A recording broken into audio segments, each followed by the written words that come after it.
कांवरिया ले चला श्रवणा।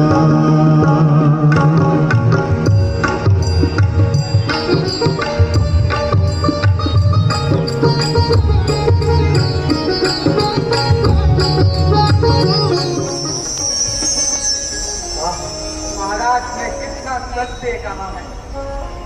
बिना न्याय का राजा मरघट के समान होता है। उसी प्रकार से जिस पुत्र के माता पिता सदैव दुखी रहते हैं, उस पुत्र का जीवन भी अंधकार मात्र ही होता है। मैं पहला प्रणाम करता हूँ अपने माता और पिता को, फिर दूसरा प्रणाम मैं करता हूँ इस जगत के दाता को, तीसरा प्रणाम मैं करता हूँ गुरु वशिष्ठ के ज्ञाता को, चौथा प्रणाम मैं करता हूँ महाराज दशरथ से दाता को। और शुभ दिन, शुभ समय, शुभ फल, शुभ काल, श्रवण देव मन निज नगर आए हुआ निधान। श्रवण देव आइए। शब्द सम्मान कर कर कपट विचार, मात्र भक्त संसार में श्रवण एक अवतार, तुम्हारा कल्याण हो पुत्र। गुरुदेव, मैं बड़ा बनकर नहीं, मैं बाल बनकर आया। आज आपके इस द्वार पर मैं याचक बनकर आया। पुत्र श्रवण, तुम्हारा आगमन किस प्रकार हुआ? गुरुदेव, जिस प्रकार पति के बिना पत्नी, श्रद्धा के बिना शिष्य और बिना न्याय के राजा पाप की खान होता है, ठीक उसी प्रकार से जिस पुत्र के भाग्य में अपनी माता और पिता की भक्ति ना हो, उस पुत्र का जीवन भी अंधकार मात्र ही होता है।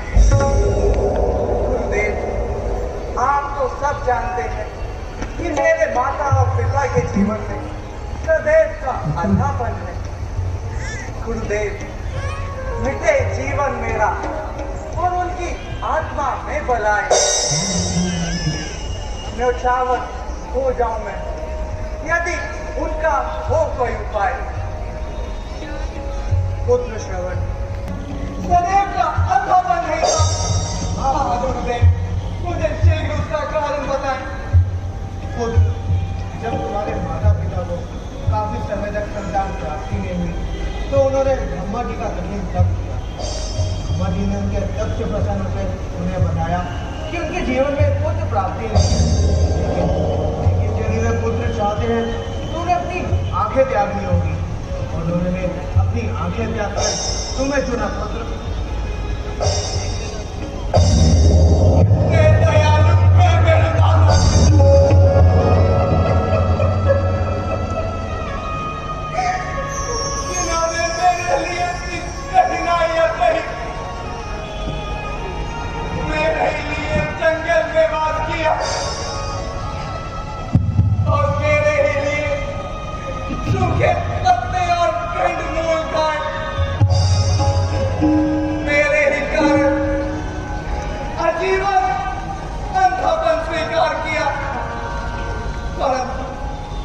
परंतु आज मैं ये प्रतिज्ञा लेता हूं, जब तक मेरे माता पिता के नेत्रों में ज्योति का वास नहीं हो जाता, कल शांत नहीं बैठूंगा।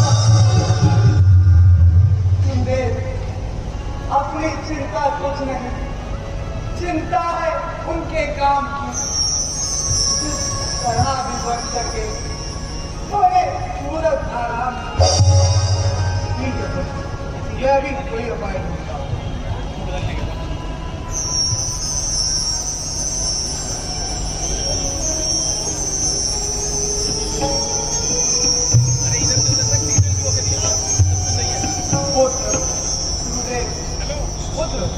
यदि तुम अपने माता पिता को और तीर्थ को और 4 धामों की यात्रा कराओ तो उनके नेत्र वापसी आ सकते हैं।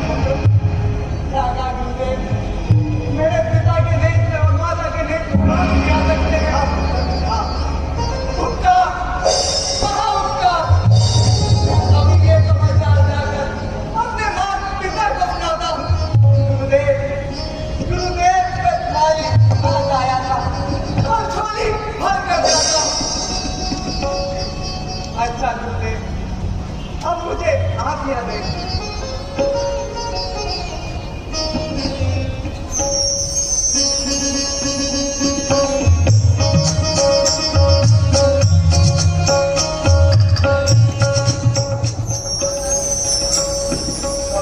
पिताजी प्रणाम। तुम्हारा कल्याण करो। आज पिता एवं देवता सुख सागर संधान आज्ञाकारी पुत्र का शास्त्रार्थ प्रणाम। तुम्हारा कल्याण करो। कहो पुत्र, गुरु वशिष्ठ जी ने तुम्हें क्या बताया? पिताजी, आज गुरु वशिष्ठ ने जो मुझे मार्ग बताया उनका मैं आजीवन आभारी रहूंगा। उन्होंने मुझे बताया कि अगर मैं आपको 68 तीर्थ और 4 धाम की यात्रा कराऊं तो आपके नैनों में तुम्हें ज्योति का प्रवेश हो सकता है।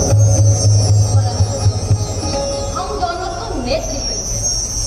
फिर यात्रा कैसे संभव हो सकेगी पुत्र? हाँ पुत्र, तुम इतनी लंबी यात्रा कैसे तय कर पाओगे? माताजी, पिताजी, आप किसी बात की चिंता ना करें। यदि आप नेत्रहीन हैं तो मैं आपके नेत्रों की ज्योति हूँ। यदि आप वृद्ध हैं तो मैं आपका सहारा हूँ। मेरे शरीर में आप ही का खून दौड़ना है। बनाकर काट की कावड़ कांधे अपने चढ़ाऊंगा, फिरूंगा सभी तीर्थों पर और आपको स्नान कराऊंगा। पिताश्री, माताजी, आप तनिक भी चिंता ना करें। मैं आपका सारा काम करूंगा और आपको 68 तीर्थ और 4 धाम की यात्रा कराऊंगा। आप इसमें तनिक भी चिंता ना करें। बताता क्यों नहीं एक नंबर दिया था? जैसी अपनी इच्छा। जैसी तुम्हारी इच्छा। आइए माता।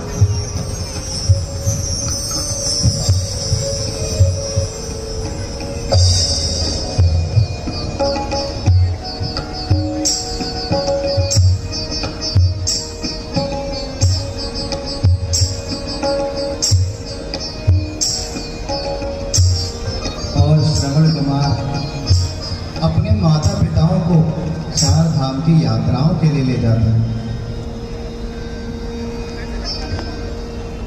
आइए पिताजी, आइए माता। चलो। आइए। 68 तीर्थ 4 धाम की यात्रा करने में